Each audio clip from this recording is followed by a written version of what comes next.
Hey everyone, if you're a beginner and you're just getting your head around React, I made this compilation video for you so that you can compare how to make a game, the same game in JavaScript, and how it translates into making it in React. The game we're going to do is a very basic one. It's tic-tac-toe. Hopefully you know the rules, but for those of you who don't, you basically have this grid right here, and each player takes a turn until one player either gets all its pieces diagonally or horizontally, or even diagonally in a row. Please also don't forget to share your project with me on Instagram, Twitter, YouTube, whatever. I would absolutely love to see your take on this game. Please take it, style it up, make it your own. The world is your oyster. Okay, so 2 videos, tic-tac-toe compilation, let's go. Okay, so let's do it. I'm going to start off my code editor of choice. I'm using WebStorm, but you can use whatever code editor you wish. You're just going to have to create a new project. So head over to your new project button on your code editor, and then I'm just going to create an empty project. So this is a project that lives in a directory called WebStorm projects on my computer, and I'm just going to call this JS tic-tac-toe. So super simple like that. And I'm going to hit create. Okay, so here we go. It's an empty directory right now, and all we're going to do is create some files for it. So I'm going to create a new file. The first one is an HTML file, so I'm going to write index. You can write HTML to let your code editor know to treat this as an HTML file, okay? Or if you're using WebStorm, you can just use this because I've already selected it's a new HTML file. Okay, so hit enter, and as long as your file has .html, you're fine because now your code editor knows to treat this as an HTML file. So for me, this has already come up with some boilerplate code, but if yours didn't, please take the time to pause here and copy this. In the meantime, however, I'm just going to continue. Let's just call this tic-tac-toe JavaScript. So just like that. Okay? This is looking good.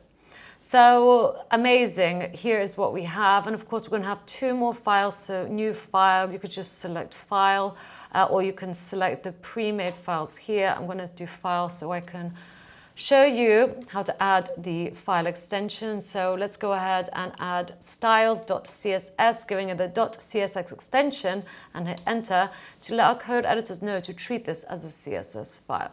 And same for the JavaScript file. So let's go ahead and call this app.js. Okay, the JS lets our code editors know to treat this as a JavaScript file. So those are all the 3 files that we're going to need. We're keeping it super basic, so we're not doing any folders or anything like that. And it also means that we link these up. It's going to be super easy for us because we're just going to use a link. Thank you, tab 9, for the suggestion. A link tag. Okay, this doesn't have a closing tag. And in the href, we're just going to put the file name, which is styles. CSS. We only have to put the file name because this file lives on the same level as the index.html file. Okay, because it lives on the same level, we don't have to go into any folders or anything like that in order to link it up. And of course, we have to have rel style sheet here as well. Now we also have to put the script tag. So the script tag goes down here. It has a closing tag, and make sure that it is at the bottom, so in between the 2 body tags. It needs to be at the bottom because it needs to read any HTML elements here first before heading over to the app.js file. So I'm just going to format this a little bit better so we can see which tags line up where. And this one, I'm just going to tab out a little bit more too. So to link this to our JavaScript file, we're going to use the source attribute, and then we're going to get the app.js file because once again, we don't need to go into any folders or files or anything like that. Great. Now this is going to be super basic. We're going to be doing a minimal amount of HTML because we're going to be doing everything in JavaScript. So all I'm going to do is give a div with the ID, so we can pick this div out by its ID, and we're going to give it the ID of game board, just like that. And then we'll have 1 more element. I'm just going to make it a paragraph element, and I'm going to give this the ID of info because we're going to be injecting stuff into here. Okay, we're going to be injecting text into here, and we're also going to be injecting a whole game into this element, the whole game. Okay, So I'm going to show you how to do this. Let's just clean this up. This is essentially all the HTML code that you're going to need for this whole project. So if you haven't got that yet, make sure to pause here, copy it, so you have exactly what I have now. Great. So let's just get rid of this for now.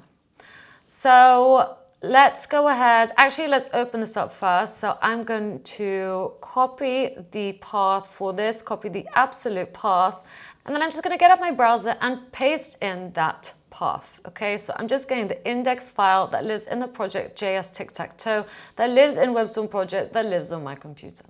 And if we inspect this page, so I just went ahead and inspected this page by pressing Control and then the left click on my Mac, we can see the index HTML document. So in the body, what do we put in the body? Where we put the game board and the P element with the ID of info, and of course these script tags. So it's looking good. We've essentially picked the right file, right? We're displaying it in the browser. Everything works. Cool. So now let's go ahead to adding some JavaScript. So I'm just going to go back in here. I'm just going to minimize that for now. Okay, so in the app.js file, I'm just going to make this a little bit bigger for you. The first thing we need to do is actually pick out those two elements. So I'm going to grab the whole document and use a method called query selector that comes with the document. And I'm going to look for an element by its ID of game board. Okay, so I'm literally looking in my whole document for an element that has the ID of game board. We know we're looking for an ID because of the hash. This essentially means we're looking for an ID. So that's what we're looking for. And I'm going to save this as something. I'm just going to save it as the const game board, just like that. Okay. So now I'm just going to console log this out so you can see what is going on. If I console log all of this out and look in here and refresh, and we're going to the console log, because this is where we see what is going on in our JavaScript, you will see I picked out the whole div with the ID of game board. So I picked it out. Okay, if I hover over it, it will even show you exactly what element I mean on the left-hand side. So I picked out the element so that it's easier to work with in JavaScript, but we haven't really done anything with this yet. Let's go ahead and pick out the other element, so the div with the ID of info this time. So once again, document query selector, and this time we're looking for something with the ID of info. Okay, so it was the P element, if you remember, that had the ID of info. We've just picked it out. And now I'm going to save it as something. Let's save it as info display. So just like that. Great. This is looking good. I'm just going to get rid of this confl log for now. Next thing we need to do, okay, I think we should start off with just having some start cells that are empty. So this is going to essentially represent our whole tic-tac board. So const start cells, just like that. And the whole board, so all 9 cells, I'm going to represent by an array. If it's easier for you to visualize, I'm going to open up this array and just say that the first item in the array is empty, an empty string. So is the second item, and so is the third item. And then on another level, I'm going to do this. Okay, so once again, 3 items. And then, thank you, tab 9, 3 items. Okay. So hopefully that kind of looks to you like a tic-tac-toe board, right? 3 by 3. But essentially if that confuses you, just put it on one line, because essentially that's what it is. It's just an array of 9 empty strings. Great. Okay, so once again, this is just representing what we're going to have in each of our tic-tac-toe cells. Now, maybe the first thing we're going to do, I'm just going to show you why we picked these out. So let's go ahead and grab the info display, right? And if I grab the info display, there's a bunch of methods and properties I can use on this. One of them is text content. And I'm simply just going to add the text content to the info display of circle goes first. And if I save this, ta-da, circles goes first. We've added the text into, let's go in here, into the element with the ID of info because we picked it out. Great. So we've added some text using the text content method on the element that we picked out. This is looking good.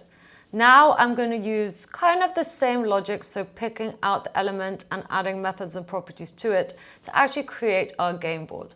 And I'm going to do this in a function called create board, just like this. And let's go ahead and call this down here so we can actually see what this function is doing. So this will get called every time I load the page. So this time what I'm going to do is actually get all the start cells, and for each, okay, cell essentially that lives inside of here, so for each of these, so each cell, let's also grab the index of it. So the first item is going to have the index 0. The second item is going to have the index 1, just because that's how you count in computing, okay? So that's something to remember. And what I'm going to do is now for each of these, so this should happen 9 times, I'm going to grab the document again and actually create an element. Create element, and I'm just going to create a div. So now I've created the div, but you know, if I actually call this function, nothing would happen because we're creating the divs, but we're not actually putting them anywhere in the document, right?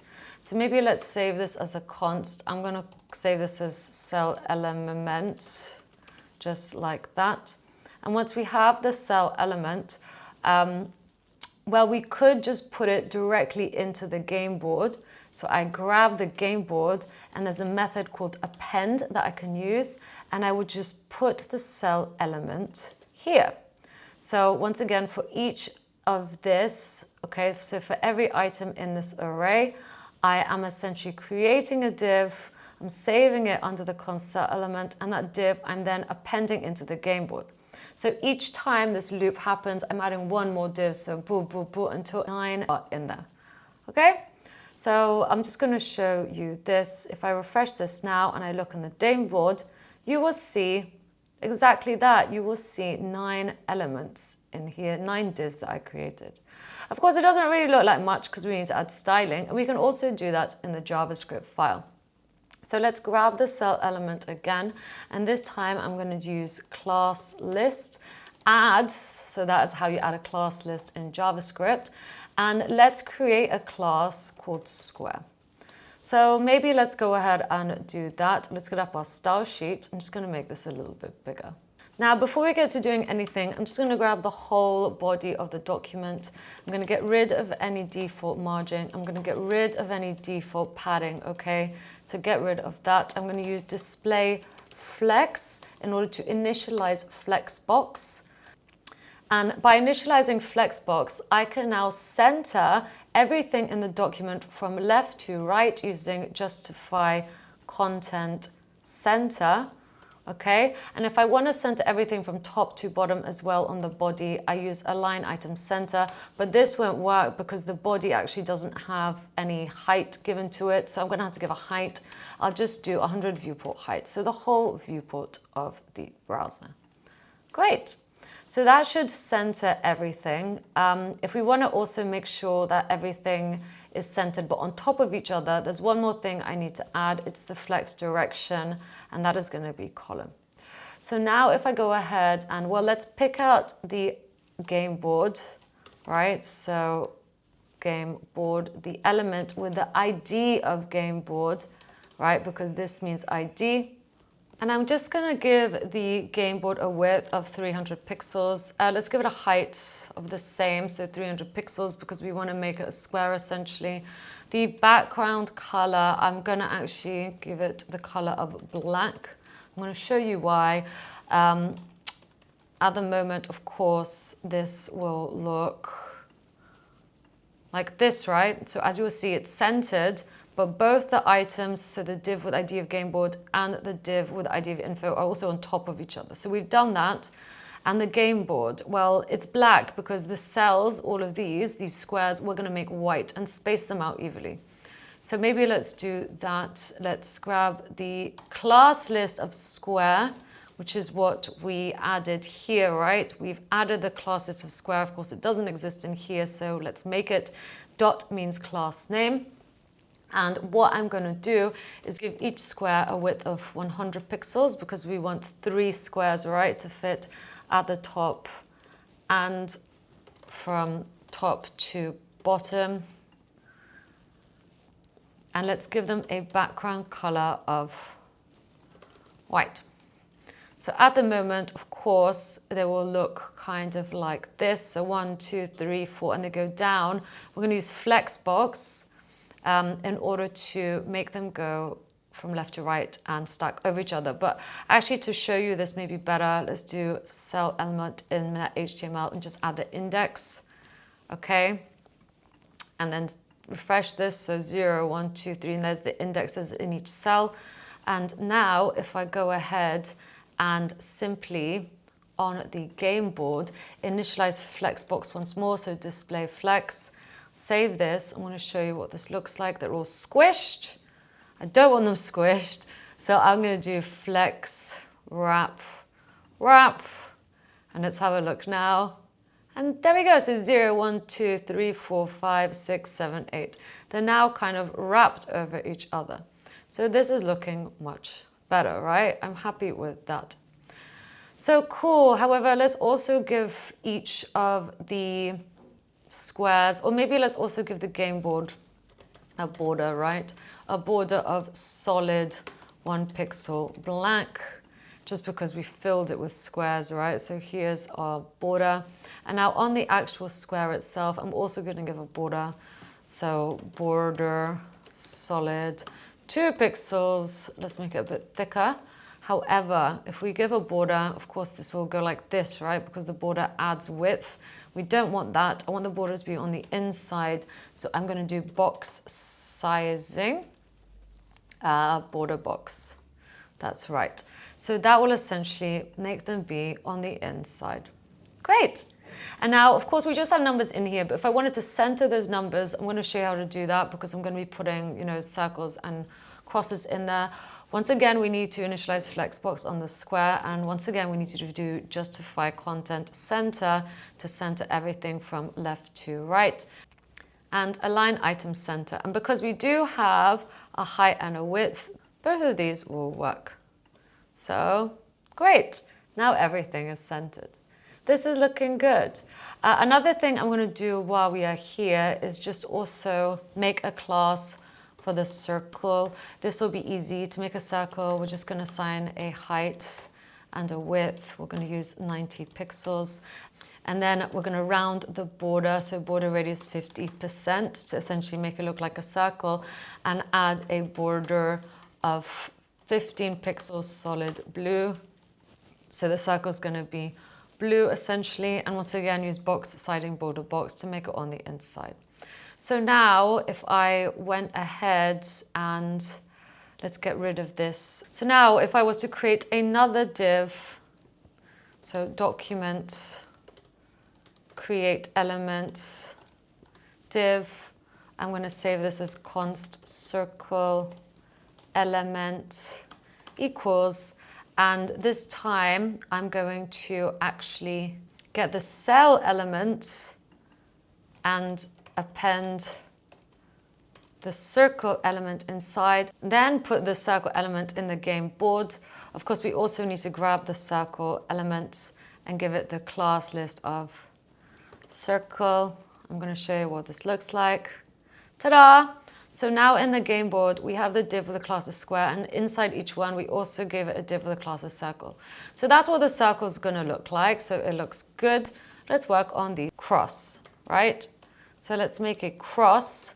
And what's our cross going to look like? Well, once again, I'm going to give it a height, 90 pixels. Let's give it a width, 90 pixels. And what I'm going to do is actually use cross before, and I'm going to position stuff in here. So I'm going to use position relative, okay, in order to apply this.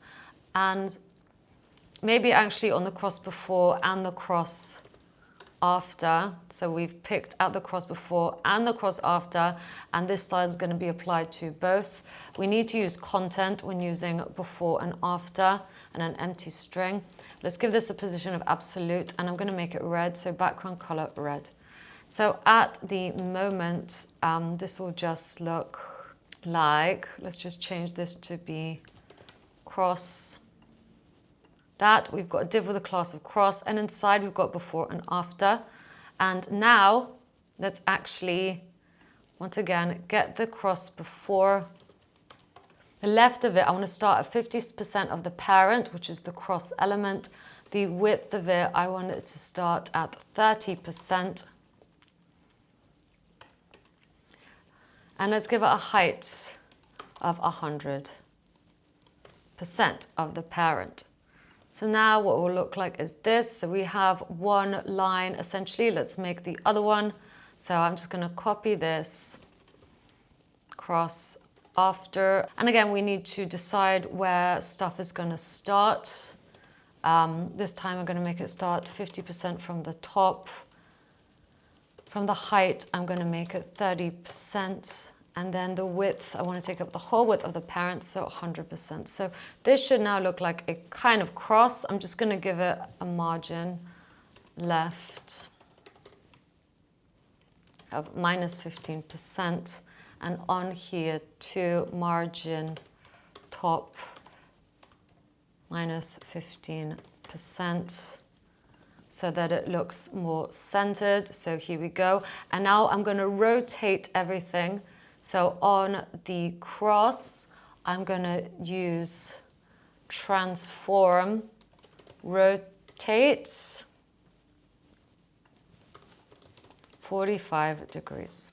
Okay, so now it's essentially rotating all of it like that. And great, that looks like a cross to me.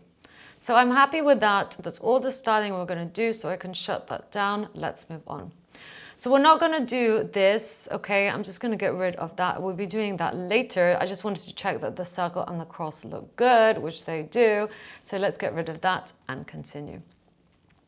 Now, I think maybe what we should do is get the cell element, and to help us, instead of adding the text to the element itself so it's visible, I'm actually just going to give each cell an ID, and it's just going to be the index. Okay, so it's kind of, the information is there, but it's just not visible, right? If you look in here, we've added the ID of the index here. So each element now has an ID, and it'll just be easier for us to work with. So that's what I have done. And the next thing I'm going to do is grab the cell element once more. And now I'm going to add an event listener to it. So when we listen out for a click on any of the cells, so any of the squares, we want to do something. And we want to call a function called add go. So let's write this function next. Great. As you will notice, we were looping over each cell. However, cell was not really used in here. So I'm just going to use an underscore to mark that it wasn't really used. Okay, cool. So now that we've got the create board function, let's do the add go function, right? I think that makes sense as we have used it here, but we haven't defined it. So when we click on any of the squares, when we click on any of them, I mean, for now, we can just console log clicked, right? So clicked, and this just means refresh. So if we click on it, console log will say clicked, clicked, clicked. We can also, you know, maybe get some more information out of it. So if we pass through the E, the event, then I can also get a lot more information. So E, and now if I click on this one, it will essentially show me all the information about the element I have clicked. So it should even give me stuff like the div number, which it does, div with the ID of 2. So that is pretty cool. Now, what do we want to do when we add a go, when we click? Well, cool, we're console logging the word clicked, right? But I think what would be better is if we create an element or a div and assign it the class of either the cross or the circle based on whose go it is. So maybe let's actually define whose go is it to start. I'm just going to do so up here. Let go equal circle. So we define whose go it is to start, it's the circle's go, and we're going to override it. Hence, I used the let variable. So let's go down here once more. First off, let's create an element regardless of whose go it is. So I'm going to grab the document. I'm going to use create element. That's right. And we're going to create a div. Let's save this as something. Let's save it as the go display. Okay, and once we've created that element, we're going to grab the element, right? And of course, we need to either check if it's a circle or a cross, like I said, before we add any class list, because we want to add either the circle, right, or the cross. But another cool way of doing it, we just saved circle up here as the go. So I can now pass through the go, which will bring back the string of circle, right? Pretty cool. So we've created a div, we've given it the class of circle at the moment, and then of course we need to put it somewhere. So where we're going to put it? Well, we're going to get the eTarget. So remember the event where we console logged out the stuff. One of them is the target, which is exactly the square you have pressed. I'm just going to show you eTarget. I'm going to get rid of that for now. See, it will show you exactly the div that you have pressed, so it's this div. And I'm going to grab the eTarget and use the method of append, which we used earlier, to add an element in here. So let's do it. I'm going to do eTarget, append, and then append the go display. Okay? It really is that easy. So let's try it out. Boom. Okay, and you'll look in here, and indeed in this div, we've just appended a div, right? We created a div, we added the class of whoever go it is, which at the moment is circle, and we appended it inside the target. Cool. And of course, we can do it for all of them, but we don't want to do that. We want to change whose go it is. So I'm going to grab go, and I'm going to reassign its value. And essentially, if go equals or deeply equals the string of circle, and that is true, then I want to change go to be cross, okay? Otherwise, we could just be circle, okay? So if this is not true, then change to circle. So once again, what I am doing here is grabbing whatever go is at the moment and using the operator, assigning this value to it. Okay, and this value essentially is saying that if this is true, return this, otherwise return that.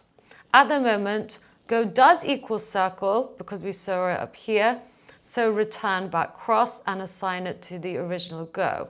So that's what should happen. I'm just going to console log go to show you that that is the case and this is changed. Let's also just get rid of that. Let's get the console log up here. It's made the circle, it's added the circle, and we've changed the go to be cross. Okay, so now it's crosses go. So if I click this again, it will add the cross, and so on and so on. Great. Hopefully that makes sense. So now that we've done that and it's changing from circle to cross, or essentially the go is changing from circle to cross, we can now also, maybe let's get the info display. This could be quite fun. And I'm going to use text content to say it is now, just so we can visually see whose go it is. We'll get the variable go, and then we'll just add the text of go. Okay, it is now crosses go, or is now circles go. That's what it should say right below here. Okay, so boo, it is now crosses go, and now the cross goes here. It is now circles go, so the circle can go, and it will keep doing that. This is looking fun. Let's continue. Another thing we're going to do is actually remove the event listener, because at the moment, see, we can kind of keep adding if we click on the same square. We want to remove the event listener from the square we just clicked on. So once again, we can use eTarget, and I'm going to do remove event listener. We're going to remove listening out for the click event. And we're going to remove the add go function. So now, once again, if I click on here, you can't click it again, okay? Pretty cool. Now that we've removed the event listener and everything is looking good, we're also going to write a function, because we're going to call it, called check score. So that happens after everything essentially up here has been done. So let's go ahead and define it. Function check score, just like that. And I'm just going to move this down a little bit for us. So to check the score, the easiest way to do this is actually to get all the squares. So I'm going to use document query selector like we've been doing, but all, because we need to pick up more than one element. And if we used query selector all, you would pick out just the first one, but we need all the elements with the class name of square, right? Because if we look in here, there we go. All of these have the class name of square, so we want to catch all of them. So I'm going to save this as a const all squares, just like that. And now if I console log all squares, let's see what happens. So of course we need to click on one of these. We get an array, or essentially a node list to be more precise, of all the elements. Okay?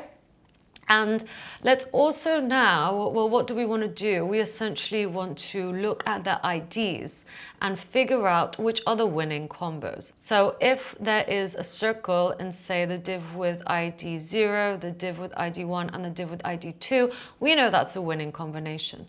There's more winning combinations, however. I'm just going to get them all for you. So winning combos, just like that. I'm going to make an array of all the winning combo arrays. So the first one, as we said, is 0, 1, 2. The next one is 3, 4, 5. And then we have 6, 7, 8. So that's another winning combo. Now let's move on to going down. So this would be 0, 3, 6, right? If we did 0, 3, 6, that would be a winning combo. So 0, 3, 6. And then the middle column, which is 1, 4, 7, and then we also have 2, 5, 8, and then the diagonal ones, which would be 0, 4, 8, and 2, 4, 6. So that is all the winning combinations that we have. Now I'm going to get this array, right? So this array of arrays essentially. Can make a space here if you wish to make it more readable. And for each item in here, so for each item in the array, well, each item is an array. So for each one of these, so for each array, we can be very specific and call it that. What I'm going to do is get that array, right? Now we're literally in this array. After being in this array, we're going to get that array and check every cell. So for every cell in here, if that cell essentially contains circle, then we know circle wins. So I'm going to say this is const circle wins.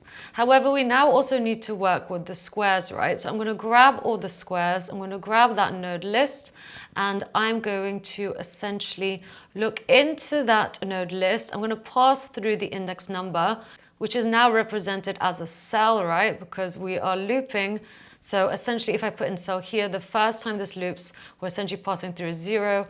So we're looking into the all squares array and finding the first square. And then we're going to look at the first child. So if there is a first child, right? Because we're looking in the first child element of that square. So if that exists, we're going to check its class list. Class list contains circle.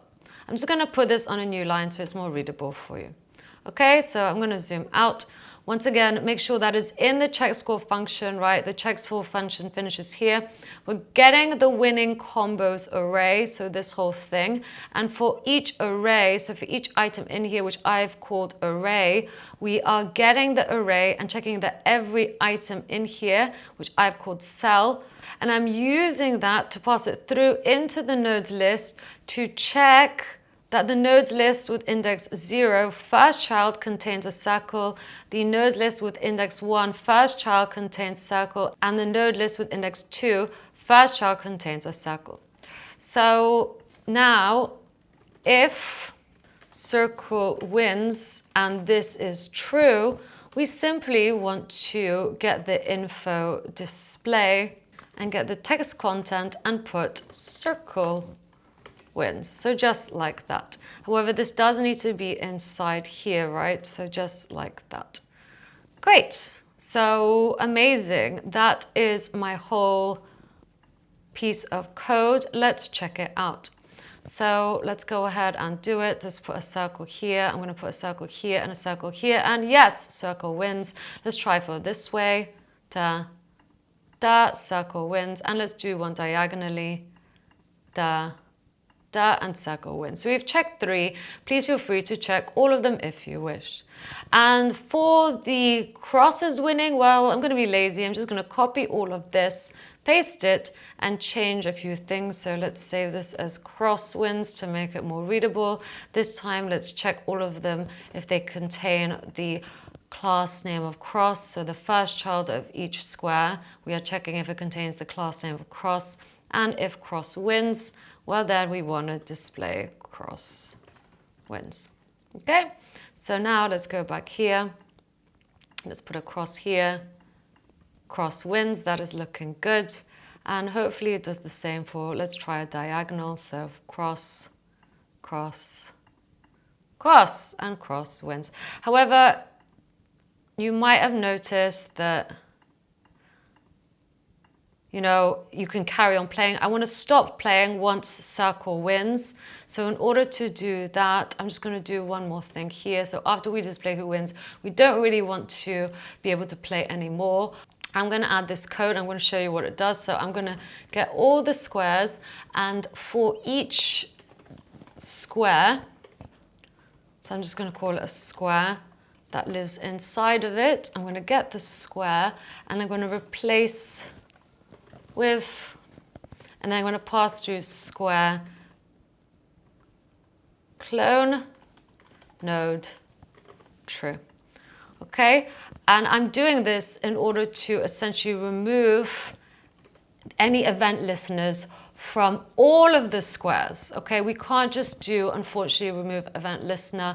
It won't work. In order to remove event listeners from all of the squares, we essentially need to clone the square and replace it with the existing square. So now let's win. So we've won. And now we can't press anymore. We've removed all the event listeners from these squares. Great. So I hope that makes sense. Once again, all of this is actually in the check score function. So that's a pretty long function. It starts here, okay, and finishes there. So amazing. That is my super simple game of tic-tac-toe. I hope you like it. Please take this to the next level.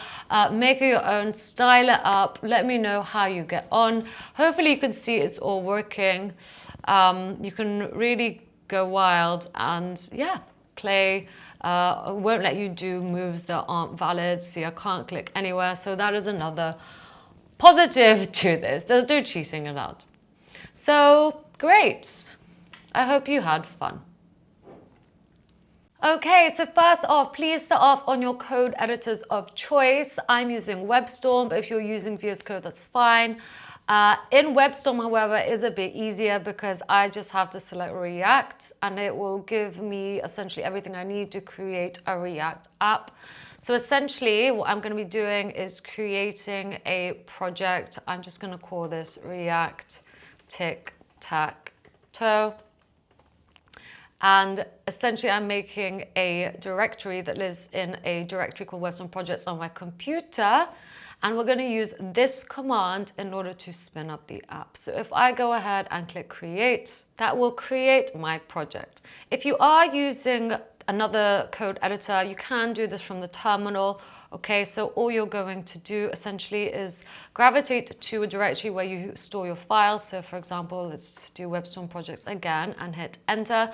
So I've used cd command to go into this directory. And then we're actually going to use this command to npx create React app. Okay, so it's npx, which is separate to create React app, which is one word, and then we'll do a space. And then I would just go ahead and call this React Tic-tac-toe. Okay, and hit enter. So you can do it this way and hit enter, or you can do it this way and hit create. And essentially what we'll do is create a directory that will have all the files and configuration we need for a React application. So I'm just going to wait for this to do its thing. It's installing packages, it's creating files for me, and when it's done, we should be able to go. And great, so that is now done. Now we are already in React Tic-tac-toe project, but if you use your terminal, you might need to actually go into this. So once again, cd WebStorm projects, and then just use cd again to go into React Tic-tac-toe and make sure you're in it before continuing. Okay. So of course we are already in here, and if you look in here, you'll see all the files and configuration has already been set up for us. So you will see here all the dependencies as well as some scripts. And in here, there's a lot of files. We don't actually need all of these for the tutorial, so I'm going to delete them. Okay, so I'm going to delete this app CSS file as we don't need it. Please go ahead and delete that one too. Delete anyway. And delete this test file as we don't need it. So I'm going to delete this test file, app test.js, and also delete logo, report web vitals, and setup test. So these three can also go. Let's delete. So you should only have in your source directory app.js, which looks like this, which we will get rid of as well. So let's get rid of that. And in fact, let's just return a div. So delete this and export default the app. And if you're like me, I'm going to just change this to a functional expression as I prefer working with functional expressions. Okay, so there we go. And I'm just going to get rid of that class name too, so we can really start fresh. So that is what the content of your app.js file should look like. That's the first file. The index.css file, I'm going to delete everything so we can start from scratch. And the index.js file, well, we don't need a bunch of this stuff. We got rid of report web vitals, so we can get rid of that. Let's get rid of that import. Let's get rid of these semicolons as well, as I do not like them. Okay, so once again, those are the only three files you should have. And here's the content of them. So those three in the source directory. This is the index.js file, index.css is empty, and app.js file looks like this. Great. And the package.json, we're not going to be changing any of these dependencies, okay? If you are watching this in the future and something might not work, it could be down to the version you are using. So this is actually a great information or great lesson for everyone in the future. If something isn't working and you're watching a tutorial, it could be down to the version of the dependency. So for example, if you're watching this in the future and you've just installed all these packages and something does not work because perhaps you're on React 19 and the tutorial says, oh, React 18, just change it to 18 and then in your terminal run npm i again, making sure you are of course in the project, and that will install that version of the dependency for you. Okay, so just a little tip for everyone. So the package.json file we're not going to change. We are going to be using the start script. So I'm just going to do npm run start, and this should spin up my project on localhost 3000 automatically, which of course is empty. If we inspect this and you look in here, the body should have nothing in it apart from a div, because that's all we have in our app.js file at the moment. So the whole app is being returned through here, and the app just contains that div. Great. Of course, you know, if you don't believe me, I can go ahead and add the class name of app, hit save, and then if you go back in here, class name app has been added. Wonderful. I'm just going to get up my console log for now as well. So cool, I'm just going to minimize this. Let's get rid of our package.json and let's continue. Now, I think maybe let's style this up first, so that should be relatively easy. I've got a div with a class name of app. In here, I'm also going to create a div, and I'm going to give this the class name of gameboard. So let's go ahead and add gameboard like so. And in here, well, we're going to map information onto cells. So maybe let's go ahead and actually get some cell information. And we're going to set this using useState, as the state will constantly change. So let's go ahead and import useState from React. Okay. And as my starting state for the cells, so const cells set cells equal use state. So hopefully you are familiar with use state. Essentially, what we are saying is that we can use this value to essentially set the state of cells, so the const cells. And if we want to change it further on in the project, we use set cells to change it further. So for now, I'm going to start off with assigning the state of cells to just be an array of 9 empty strings. So there's 3 of them. There's another 3, and there's another 3. And each of these empty strings essentially represents a cell on my grid, which is 3 by 3. Okay? So hopefully that makes sense. If you imagine a tic-tac-toe grid, and it's empty because it doesn't have a cross or a circle in it, it's just an empty string. This is essentially what we can use to represent that grid. So this whole array is now being set to cells. So if I grab cells, just like so, and of course we do have to put this in curly braces, so put it in curly braces, and I map the content of each cell individual, right, which we know each one will just be an empty string. I can essentially map it onto, you guessed it, a component. So I'm going to create my own component, which is called cell. So let's go in here, and in the source directory, I'm going to create a new directory called components, just like so. And in here, I'm going to create a file. And I'm going to call this cell.js. Okay, it's a JavaScript file. So now I can define it. So I'm going to do const cell equals, so I'm using a functional expression, return, and I'm just going to return a div for now. So just like that, and export default the cell. Now, maybe to make this a little bit more readable, I might as well just go ahead and actually give this div a class name. So class name, we could do cell, but I think that might make it confusing. So I'm just going to say square. I'm going to style each cell up to be a square. So great. Just minimize this for now. So if I now want to import that whole component into here, I could do so up here. Import cell from, and then we have to find it, right? So we go back out, so we can look in the directory we are in and go into the directory components and find this cell. So cool. This is looking good. Of course, we need that parenthesis here too.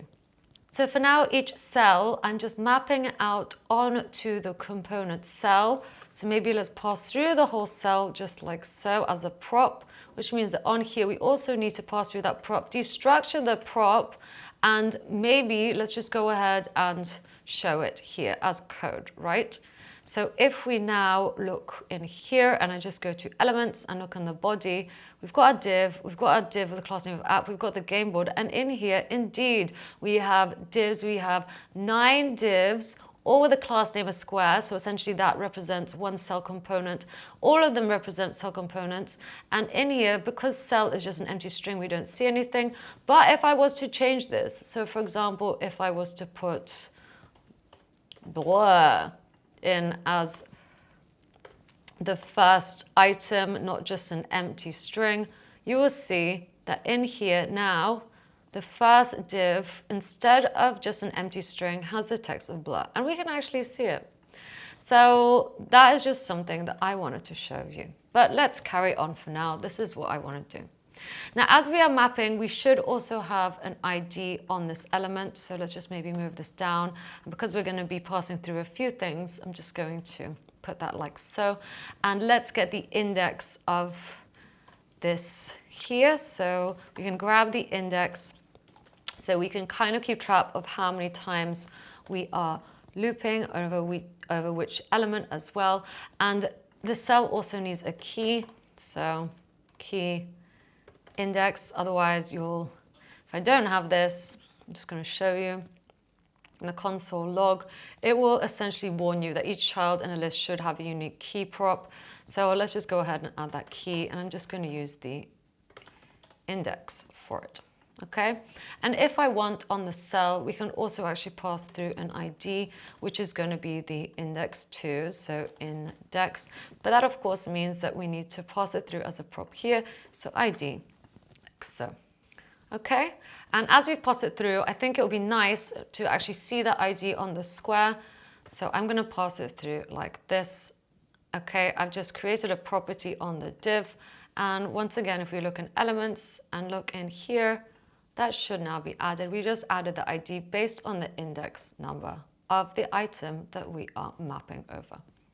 Great, so this is looking good. So we have a key, we have an ID, we have a cell. I think this is fine for now. Maybe let's style it up a little bit.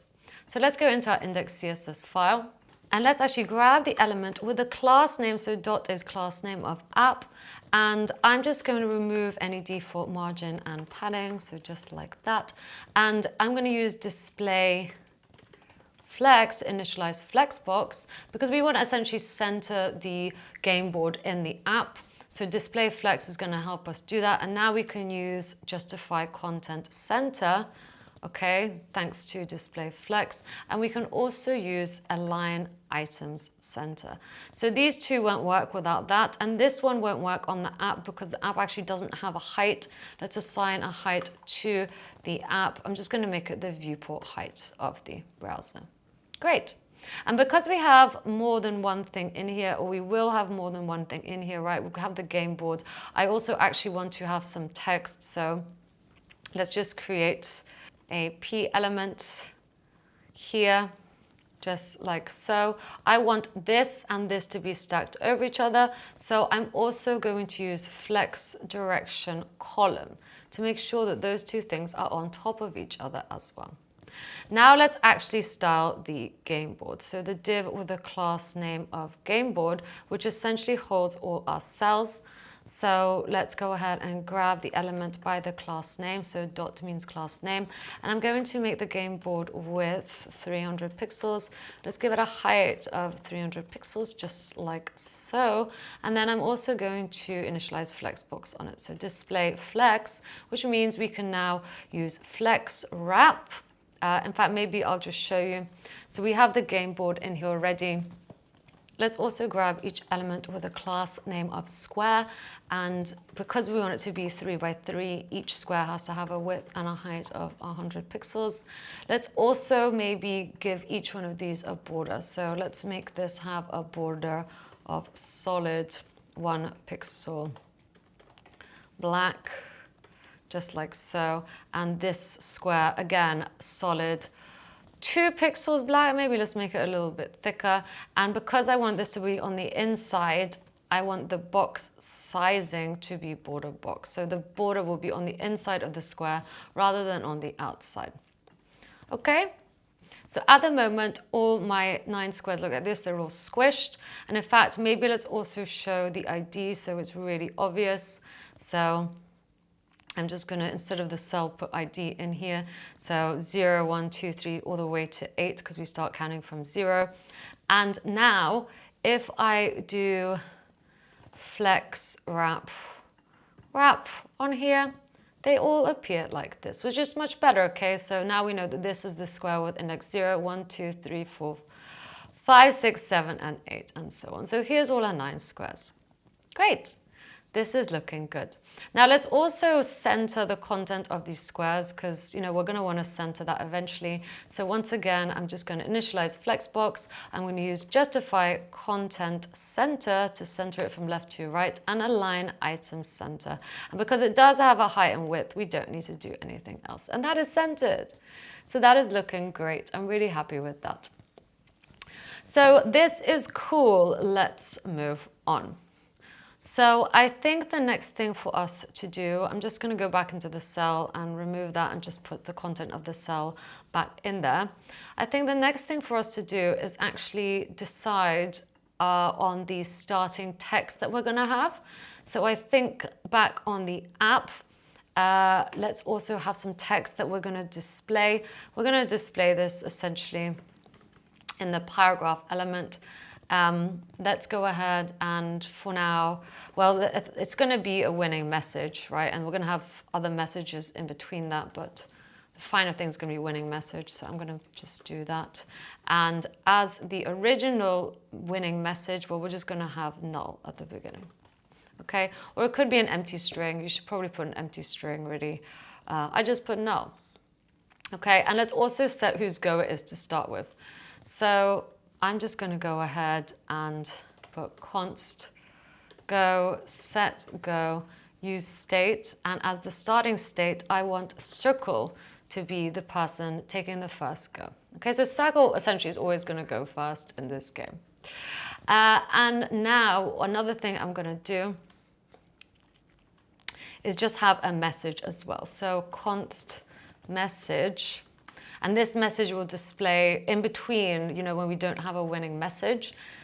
It is now space, and then we're going to use the const go to display either circle in here, which it is currently, or cross, and then we're just going to do s go. So we know whose go it is.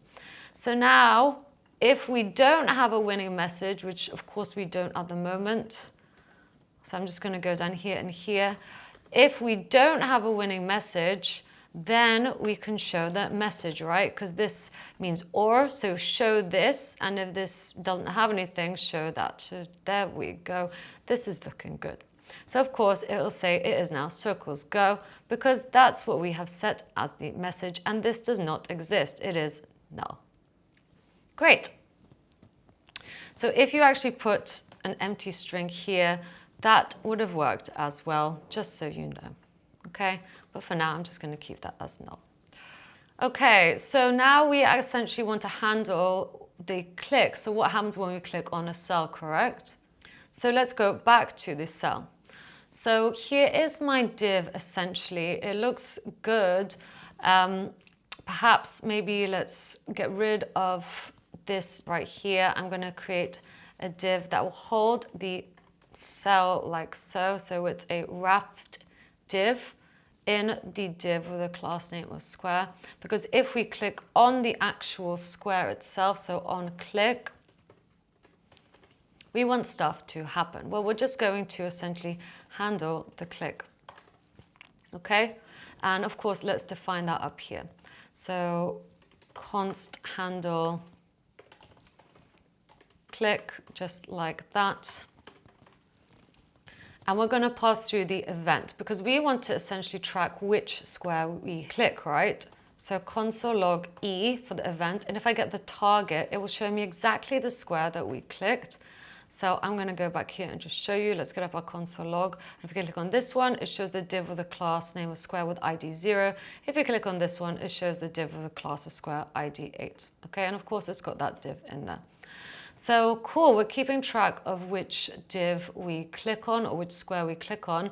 And essentially what we want to do is add either a circle or a cross, right? So I can essentially do that. However, first we need to check if this is taken. So let's define if it's taken first.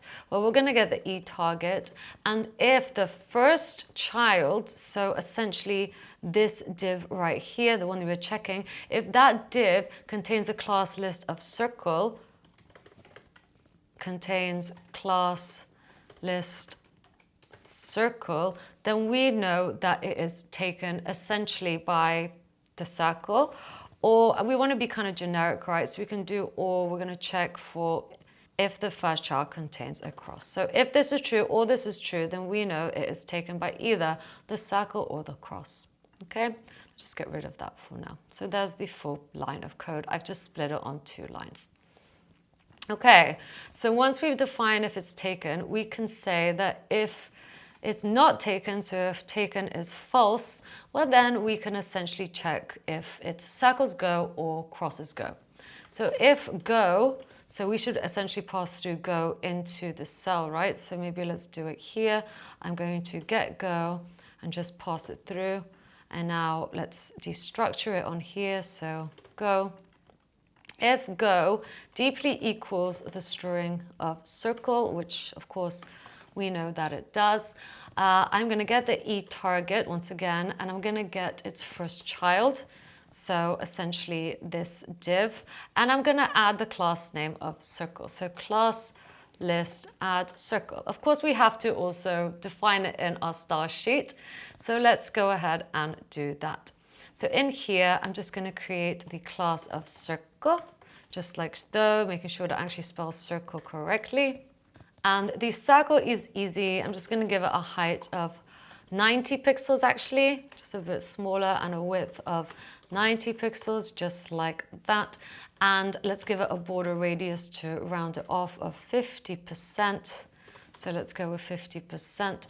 And then let's give it a border. I'm going to go with solid 2 pixels, or actually maybe let's make it bigger. So 15 pixels, solid blue, and make it on the inside. So box sizing, border box.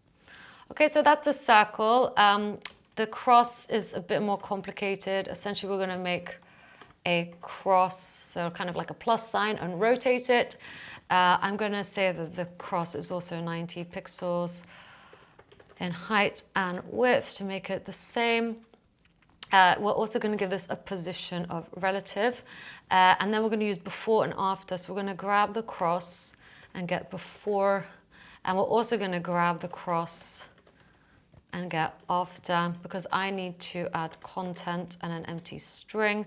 You just need to do that when using before and after and styling them up. I'm going to give it each one of them a position of absolute. Okay, and let's also make them red. So background color red. Now we haven't actually given any sizes to the before and after, but let's grab the before, and I'm just going to make it like a really long, thin shape. Kind of like the first cross down. So let's go ahead and move it 50% from the left of the parent, which is the cross element. And then also the width of it is going to be 30%. I'm also going to say that it's 100% high of the parent. And then I'm going to move a little bit so it's centered. So margin left, minus 15%. If you want a deeper dive into this, where I actually show you this with visuals, please do check out my tic-tac-toe in JavaScript. I'm not going to do that here because I kind of assume you guys watched that video. So do check it out if you want a more clear explanation of these. And for cross after, I'm just going to grab this and do cross after. And this time, we're going to keep those two the same, but left and right, we're going to get rid of and add top 50%. Height 30%, margin top this time is going to be minus 15, and the width of this is going to be 100. Okay, so that is looking good. And now let's rotate both. So I'm going to do transform rotate 45 degrees to make it look like a cross, because at the moment it's like this, it needs to be like that. Great. So I think we're done with the style sheet for now. So I'm going to get rid of that style sheet. So we add a circle if the go is circle. However, if the go is, of course, cross, well, then we add cross. Okay, cool. Now we need to do a few more things. Because at the moment, I mean, we could give this a go, right? If I click on this, it will add a circle, okay? And it will just keep adding circles, right? Because we're not actually changing the go, it's always circles go. So we need to change it. So I think if we click on, if we are a circle and we add the class as a circle to the first child of the square, we need to essentially set the go to be cross, right? So we need to change it, so cross. So we need to actually pass set go into here from the app. So let's pass it through set go equals set go. It's essentially what we are taking from here. And now we can use it in the cell to change whose go it is. So once again, I'm going to change it here. If we are the cross, we're going to change to circle. So now we should be able to go circle, cross, and it's even updating it in the text here. So this is good. Okay, and of course we do get an error if we double click on here. So we're going to have to take care of that too. First though, let's save the gameplay to state. So in order to do this, I'm actually going to write a function. I'm going to do so down here. So after the handle click, which finishes there, I'm going to write const handle cell change. And we're going to essentially simply pass through the class name that we are currently working with. And I'm going to essentially grab all the cells. So perhaps we need to pass through all the cells into this as well. So let's do it. I'm going to pass through all the cells. So once again, let's go here and pass through all the cells. Okay, so now we can use all the cells. I'm going to grab all the cells, and what I'm going to do is map. So let's grab each cell. Of course, we need to get its index as well. And I'm going to say that if index equals the ID of the square that we are clicking on, okay, we're just going to return the class name, right? So nothing will happen. Else, we just return the cell, okay? And let's save this as next cells. So just like that. And now I can set the cells. So let's pass through set cells into here as well. Set cells. So we can override the existing cell state. So just like that. So now set cells is going to be next cells, and we're going to call this right here. So handle change, and we're going to pass through the class name of circle, and we're going to handle cell change and pass through the class name of cross. Okay, cool. So essentially now we are keeping track of the array. I'm just going to console log cells here so we can keep track of what's in the cells. So for example, see all the cells are empty, right? And if I click on here, it will fill it with circle. Otherwise, it will just return this cell. Okay, so if the index, so if I click on this square, it has the ID of 2. We're essentially looking through all of these and finding index 2 and putting the class name in there because the class name was passed through here, right? We're returning the class name, otherwise we're returning an empty cell. So now we're keeping track of what's in here, okay? However, this still happens, so we need to stop that from happening. We will do that in a bit. So great, we have just written the handle cell change function. Let's get rid of that. It looks a bit like this. That's because we don't need the cell name in here. So I'm just going to get rid of that for now. And instead, we're going to attach it to the class name, right? So just put it like that. So instead of saying circle or cross, it will just show us the circle or the cross. This is looking good. Okay, I'm happy with this. Now I'm just going to check for a win. So let's go back in here and I'm going to define our win here. So in fact, maybe let's write the function for this. I'm going to do const check score, and then we're just going to check the score, right? So I'm going to define my winning combos just like that. And the winning combos, well, it's going to be an array of essentially 8 arrays in themselves. And I'm just going to use the index numbers of the squares to figure out what's a winning combo. And of course, if the squares have the indexes 0, 1, and 2, so these right here, 0, 1, 2, then we know that's a winning combination. Same for 3, 4, 5, same for 6, 7, 8, and then we can go in columns and also diagonally too. So I've already done these, right? So 0, 1, 2, 3, 4, 5, and 6, 7, 8 as well. And then we also have 0, 3, 6. So this time we're going down, so getting the columns 1, 4, 7. And then we also have 2, 5, 8. And then we have the diagonal, so 0, 4, 8 is the indexes for that. And then also 2, 4, 6. So now how do we use these winning combos? Well, we're essentially going to check the cells that are up here and use the index to figure out if they have circle, circle, circle, or cross, cross, cross, and so on. So let's do it. Let's actually grab the winning combos. I'm going to grab that array just like so. And for each array that lives inside of there, so essentially each item, so this, this, we're going to check every one of the items in there too. So let's grab the array, and if every cell in here, so this one, this one, this one, in fact, so let's get the cells array, so this cells array, right?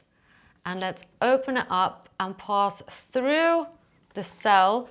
So for example, if I pass through a 0 into this cells array, which currently looks like this, I would get an empty string back. But if I pass, let's say circle was in here, and I pass through a 1 into this cells array, it would bring back the string circle. And if circle existed here and here and here, well, we know that would be a win, right? Because 0, 1, 2, indexes 0, 1, 2 all contain circle, and that would be a winning combo. So that's essentially what we are doing. So if the cells, if whatever we pass through into here equals the string of circle, then we know that circle won, right? So I'm going to do let circle wins equals, and if this is true, then we save true under circle wins. And if this is true, so if circle wins, I'm going to set the winning message as circle wins. So it really is that easy. Cool. And I'm just going to return out of this. And then we can essentially do the same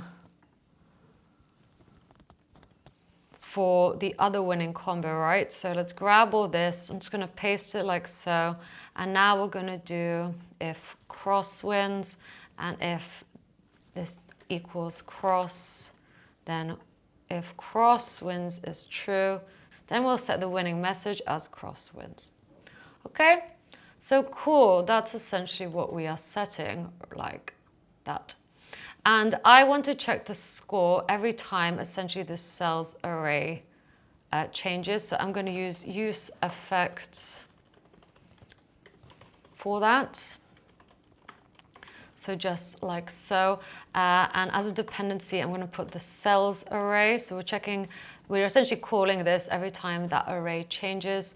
And each time it does, we want to call this check score function. Now we also need to import this. So use effect just like so. Okay, cool. So this is looking good.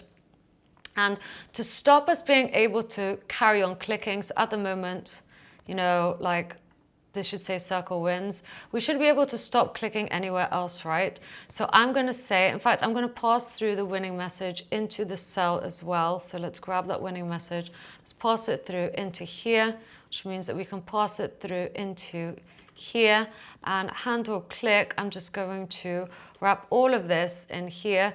So if no winning message, then we go ahead and do all of that, right? So let's grab the content of the whole candle click and put it in there.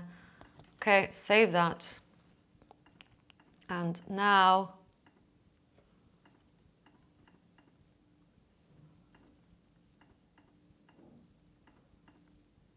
okay, we shouldn't be able to click anywhere else, and that error message is not showing up. Another thing I want to do to prevent, you know, us being able to double click and this error happening is actually what I'm going to do is actually say that if the target we're clicking on contains circle 2, so do or target class list contains circle, or target contains class list contains cross. And just check for if that first child exists on here. Okay, so now we shouldn't be able to double click any more. Great, I'm happy with this. So that is the final code for defining if something is taken. Okay, so great. Thank you so much for coding along with me. I hope that was useful, and I hope to see you again in another lesson soon.